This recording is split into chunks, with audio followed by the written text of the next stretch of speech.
General category के किसी बच्चे को उठाइए और उसके ऊपर झूठे मुकदमे लगा के उसको जेल भेजवा दीजिए, और अगर जिसने झूठा केस उसके ऊपर लगवाया है वो पकड़ा भी जाए तो उसके ऊपर कोई केस नहीं होगा, कोई मुकदमा नहीं होगा। ये है यूजीसी के नए गाइडलाइन। आखिरकार जनरल कैटेगरी के बच्चे का भविष्य बर्बाद करने का तरीका ढूंढ ही लिया गया है। आप लोगों को विष्णु तिवारी का केस याद है? उनके ऊपर झूठा SC/ST एक्ट लगा दिया गया था, जिसके बाद उनको 20 साल जेल में रहना पड़ा था। और जब वो जेल में थे तो उनकी माँ, उनके बाप, उनके 2 भाई हार्ट अटैक से मर गए थे। पता चला घर वालों की अटैक से मतलब मौत हो गई, 2 भाई मर गए, माँ बाप खत्म हो गए।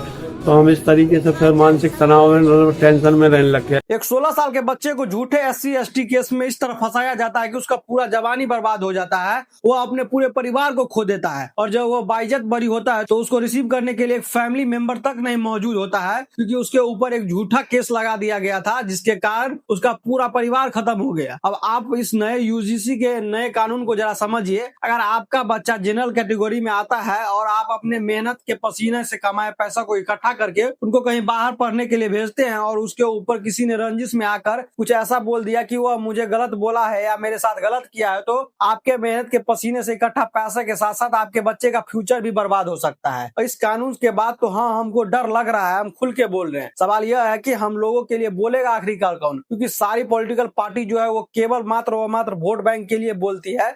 इसलिए इस कानून को एक बार फिर से रिव्यू करना चाहिए। हमारी यही टेक है इस कानून पर। बाद बाकी आपका क्या टेक है इस कानून पर जरूर बताइएगा।